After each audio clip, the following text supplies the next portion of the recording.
So குருமாக்கு முதல்ல தேங்காய் அரைக்கிறதுக்கு நான் வந்து ஒரு மிக்ஸி ஜாரில் பட்டை 1 கிலோ அளவுக்கு சொல்கிறேன். பட்டை, கிராம்பு, ஏலக்காய், ஒரு 5லேருந்து 6 ஏலக்காய், கொஞ்சம் கிராம்பு, அதுக்கப்புறம் பட்டை சேர்த்துக்கோங்க.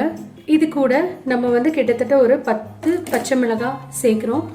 இந்த குருமாக்கு வந்து நம்ம வந்து பச்சை மிளகாய் தான் காரத்துக்கு சேர்க்குறோம். மிளகாய் தூள் கொஞ்சம் கம்மியாக தான் சேர்க்க போகிறோம். அது கூட வந்து ஒரு தேங்காய், அதாவது 1 கிலோவுக்கு நம்ம தேங்காய் பால் தான் இதோட எடுக்க போகிறோம். ஸோ ஒரு தேங்காய் கீத்தா நம்ம சேர்க்க போகிறோம். இப்போ இது எல்லாத்தையுமே நம்ம அரைச்சிக்க போகிறோம். இது கூட கிட்டத்தட்ட 4 தக்காளி, அதாவது 200 கிராம் அளவுக்கு, 150லேருந்து 200 கிராம் அளவுக்கு தக்காளி.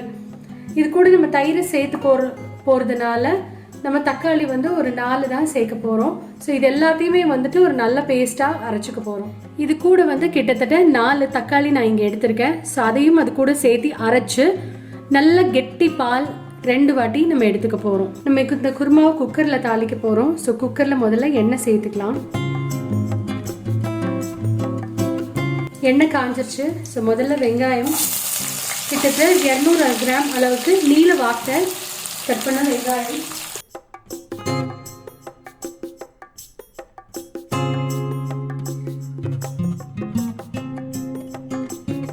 இதை நம்ம வந்து ப்ரௌன் கலர் ஆக்க போறதில்ல, கொஞ்சமா வதக்க போறோம்.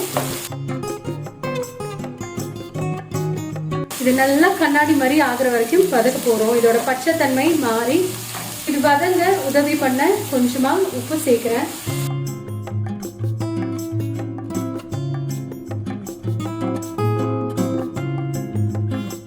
இப்போ பார்த்தீங்க அப்படின்னா வெங்காயம் கொஞ்சம் வதங்கிருச்சு. ஸோ தண்ணெல்லாம் மீடியம் ஆக்கிட்டு இப்போ வந்து இஞ்சி பூண்டு விழுது சேர்க்க போகிறேன். கிட்டத்தட்ட ஒரு 100 கிராம் அளவுக்கு சேர்க்க போகிறேன். எப்போவுமே வந்து இஞ்சி பூண்டு விழுது வந்து நல்லா வதங்கணும். இந்த பச்சை வாசனை போகிற அளவுக்கு வதங்கணும். ஸோ நம்ம ஆல்ரெடி உப்பு சேர்த்துருக்கோம். தணலை அதிகப்படுத்திட்டு இதை நல்லா வந்து கொஞ்சம் வதங்க விடுங்க. ஸோ இப்போ பார்த்தீங்க அப்படின்னா இஞ்சி பூண்டு விழுது நல்லா வதங்கிடுச்சு, எண்ணெய் எல்லாம் விட்டுருச்சு. இந்த ஸ்டேஜில் நம்ம பொடிகளை சேர்த்துறதுக்கு முன்பு பிகினர்ஸ்க்கு நான் சொல்கிறேன், கொஞ்சமாக தண்ணி சேர்த்துக்கோங்க. இப்போ தணலை நல்லா கம்மி பண்ணிட்டு காரத்துக்கு தகுந்தாற்போல் நீங்கள் வந்து நான் இங்கே 1 டேபிள் ஸ்பூன் அளவுக்கு பச்சை மிளகாய் சேர்த்திருக்கேன். ஸோ அதுக்கு தகுந்தவாறு நான் வந்து மிளகாய் தூள் சேர்க்குறேன். மஞ்சள் தூள் நம்ம இங்கே சேர்த்து போகிறது கிடையாது. மல்லித்தூள், மிளகாய் தூளுக்கு 2 பாகம் அளவு மல்லித்தூள். ஸோ நான் கிட்டத்தட்ட ஒரு 8 டீஸ்பூன் அளவு சேர்க்குறேன். ஸோ அது உங்களுக்கு வந்து 2 டேபிள் ஸ்பூன் ஆகிடும். ஸோ இதை வந்து தணல் அதிகப்படுத்திட்டு நல்லா கொஞ்சம் வதக்குங்க.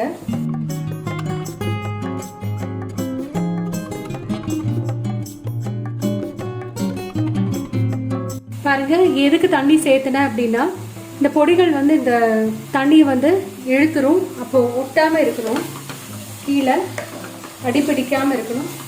ஸோ அதுக்காக நான் சேர்த்திருக்கேன். இது 2 நிமிஷம் வதக்குங்க. அடுத்ததாக நம்ம சேர்த்து போகிறது சிக்கன்.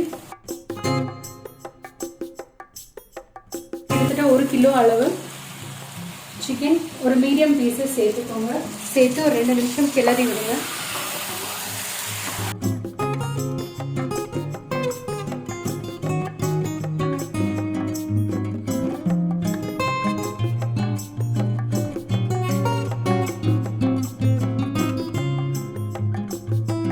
இது 2 நிமிஷம் வேக விடலாம். இந்த எண்ணெயிலே வதங்கட்டும். பொடியை நறுக்கின ஒரு தக்காளி சேர்க்குறேன்.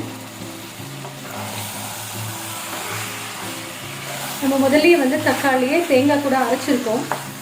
ஸோ அதனால தான் இந்த இடத்துல நான் தக்காளியை கம்மியாக சேர்த்துருக்கேன். இது கூடவே கிட்டத்தட்ட ஒரு 1/2 கிலோ அளவு உருளைக்கிழங்கு,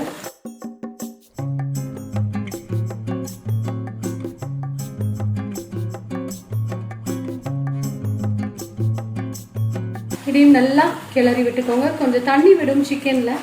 அடுத்ததாக இது கூட நம்ம சேர்க்க போகிறது ஒரு 100 கிராம் அளவு தயிர். நல்ல கெட்டியான தயிர் சேர்த்துக்கோங்க.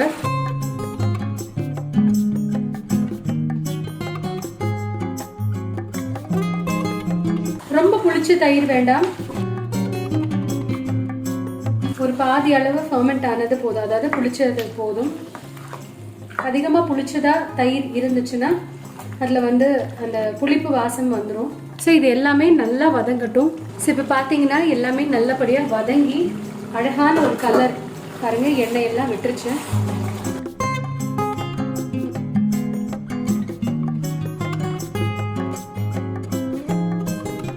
இந்த ஸ்டேஜில் நம்ம வந்து அந்த தேங்காய் பாலை சேர்க்க போகிறோம்.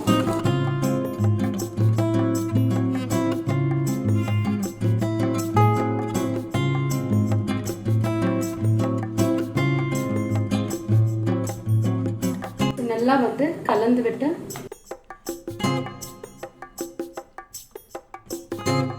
உப்பு சரி பார்த்துக்கோங்க. இது வந்து குக்கர் க்ளோஸ் பண்ணி கிட்டத்தட்ட ஒரு 3 விசில் நம்ம விட போகிறோம். ஸோ 3 விசில் விட்டு ஆஃப் பண்ணி அந்த ஸ்டீம் போனோன்னே எப்படி இருக்குங்கிறத பார்க்கலாம். ஸோ இப்போ 3 விசில் விட்டு அந்த குக்கரோட ப்ரெஷர் எல்லாமே போயிடுச்சு. ஸோ இப்போ இதை ஓப்பன் பண்ணி பார்க்கலாம் நம்ம.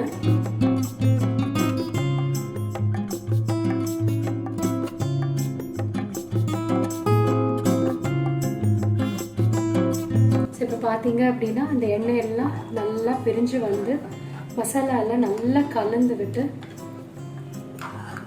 இந்த குருமா வந்து நல்லா ரெடி ஆயிடுச்சு.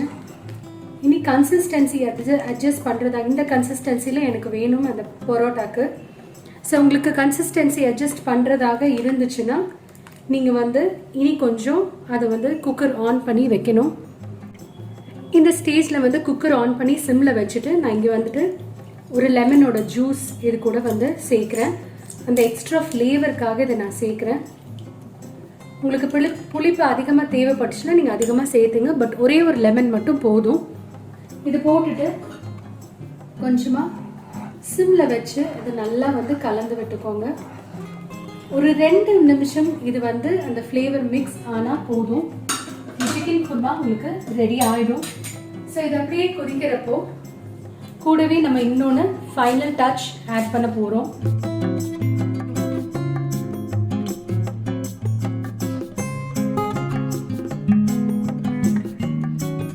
இது வேற ஒன்றும் இல்லை, ஃப்ரெஷ்ஷாக கட் பண்ண கொத்தமல்லி தழை இதை ஆட் பண்ணிங்கன்னா இந்த குருமா வந்து ரெடி ஆயிடுச்சு. ஸோ இது எல்லாம் புலாவ், சப்பாத்தி, பரோட்டா இது எல்லாத்துக்குமே வந்து ஒரு டேஸ்டியான குருமா இந்த சிக்கன் குருமா. ஸோ கண்டிப்பாக மறக்காமல் ட்ரை பண்ணி பாருங்கள். அண்ட் உங்களோட வேல்யூபிள் கமெண்ட்ஸ் அண்ட் ஃபீட்பேக்ஸை கண்டிப்பாக எனக்கு தெரிவிங்க. லேட்டஸ்ட் வீடியோ அப்டேட்ஸ்க்காக கீழே இருக்கிற பெல் ஐக்கானை கண்டிப்பாக கிளிக் பண்ணிக்கோங்க. சமீராஸ் கிச்சனை மறக்காமல் சப்ஸ்கிரைப் பண்ணிக்கோங்க. தேங்க்ஸ் ஃபார் வாட்சிங்.